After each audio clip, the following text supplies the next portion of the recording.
നഴ്സിന് തരേണ്ട പരിഗണന ഇത് ഒരിക്കലും നല്ലൊരു പരിഗണനയല്ല. നമുക്ക് കൃത്യമായ വികസനം അത് കിട്ടിയിരിക്കണം, അത് നഴ്സസ് ആയാലും അധ്യാപകരായാലും. അതുകൊണ്ട് തന്നെ നമ്മൾ ഇന്ന് ഇതിനൊരു തീരുമാനമാകുന്നത് വരെ ഇവിടെ തുടരും എന്നുള്ള കാര്യത്തിലൂടെ യുവനയുടെ ഒപ്പം തന്നെ അധ്യാപകരും എന്ന് ഞാനിവിടെ പ്രഖ്യാപിക്കുകയാണ്. ജയ് ജയ് യുവനെ.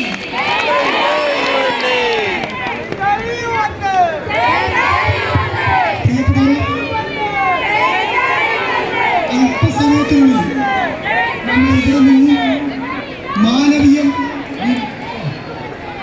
രീതിയിലേക്ക് നമ്മൾ അടുത്ത പ്രകടനം ആരംഭിക്കുന്നതാണ്. അപ്പൊ അതിൽ നിന്ന് നമുക്ക് അഭിവാദ്യം ചെയ്ത് സംസാരിക്കുന്നുണ്ട് യുവനയുടെ സംസ്ഥാന സെക്രട്ടറി അജയ് വിശ്വനാഥൻ.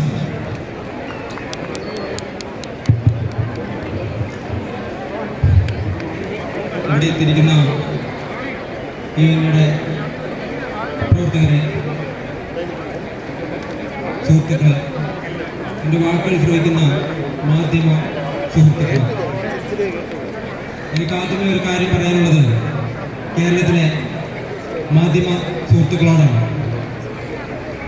നിങ്ങൾക്കൊന്ന് കണ്ണ് തിരിച്ചു നോക്കാൻ കഴിയുമെങ്കിൽ ഇവിടെ എത്തിയിരിക്കുന്ന ആളുകളിൽ ആർക്കെങ്കിലും ചിറകുകളുണ്ടോ എന്നോ, ഏതെങ്കിലും ഒരു വ്യക്തിയുടെ തലയ്ക്ക് ചുറ്റും പ്രകാശവലയമുണ്ടോ എന്നോ എന്നൊന്ന് കണ്ടു നോക്കണം. കാരണം ചില സാഹചര്യങ്ങളിൽ മഹാമാരികൾ വന്നു പോകുന്ന സമയത്ത് ഈ മേഖലയിൽ ജോലി ചെയ്യുന്ന നഴ്സുമാർ ഉൾപ്പെടെയുള്ള ആരോഗ്യ പ്രവർത്തകരെ മാലാഖമാർ എന്ന വാഴ്ത്തുപാട്ട് മാത്രം വെച്ചുകൊണ്ട് പത്രമാധ്യമങ്ങൾ ഉൾപ്പെടെയുള്ളവർ കേരളത്തിന്റെ ആരോഗ്യ മേഖല നമ്പർ 1 എന്ന് പറയുന്ന പട്ടം ചാർത്തുവാൻ വേണ്ടി ആഘോഷിക്കുന്ന സാഹചര്യം ഉണ്ടാകുന്നു എന്നത് നിരാശാജനകമാണ്. ഞങ്ങളാരും മാലാഖ പട്ടത്തിന് വേണ്ടി ഒരു തൊഴിൽ ചെയ്യാൻ വേണ്ടി പഠിച്ചിറങ്ങിയവരല്ല, മറിച്ച് സ്വന്തം കുടുംബം നോക്കുന്നതിന് വേണ്ടി, മാതാപിതാക്കളെ പരിചരിക്കുന്നതിന് വേണ്ടി, മാതാപിതാക്കളെ നോക്കുന്നതിന് വേണ്ടി, സ്വന്തം മക്കളെ നോക്കുന്നതിന് വേണ്ടി ഒരു ജോലിക്ക് ഇറങ്ങിയവരാണ്.